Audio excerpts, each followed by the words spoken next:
আসসালামু আলাইকুম। আমি Aiva Akter Sumi, Bangladesh homeopathy medical college ও হাসপাতাল। শীতকালীন রোগ ব্রঙ্কাইটিস। শীতকাল এলেই অনেকের মধ্যেই ব্রঙ্কাইটিস রোগটি বেশি দেখা যায়। সময় মতো সঠিক চিকিৎসা না নিলে এটি দীর্ঘস্থায়ী হয়ে ফুসফুসের জটিলতা সৃষ্টি করতে পারে। ব্রঙ্কাইটিস মানবদের কোথায় ও কীভাবে হয়? ব্রঙ্কাইটিস মূলত ফুসফুসের ভেতরের শ্বাসনালী এ প্রদাহ বা সংক্রমণের ফলে হয়। শীতের ঠান্ডা বাতাস, ভাইরাস বা ধুলোবালি শ্বাসনালীকে উত্তেজিত করে।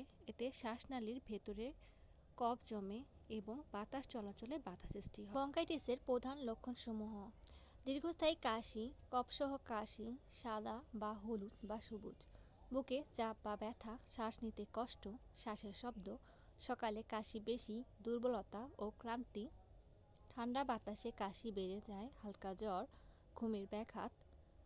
ব্রঙ্কাইটিসের কারণ: শীতকালীন ঠান্ডা বাতাস, ভাইরাল সংক্রমণ হলে, ধুলাবালি ও ধোঁয়া, ধূমপান বা পরোক্ষ ধোঁয়া, সর্দি কাশি অবহেলা করা, দুর্বল রোগ প্রতিরোধ ক্ষমতা বা বারবার ঠান্ডা লাগার প্রবণতা থাকলে।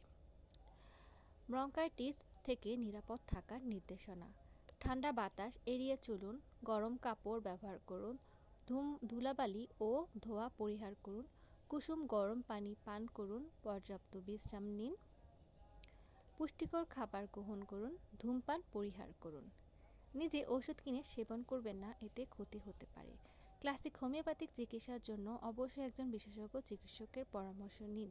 ভিডিওটি ভালো লাগলে লাইক, কমেন্ট, শেয়ার করতে পারেন ও চ্যানেল সাবস্ক্রাইব করুন। ধন্যবাদ।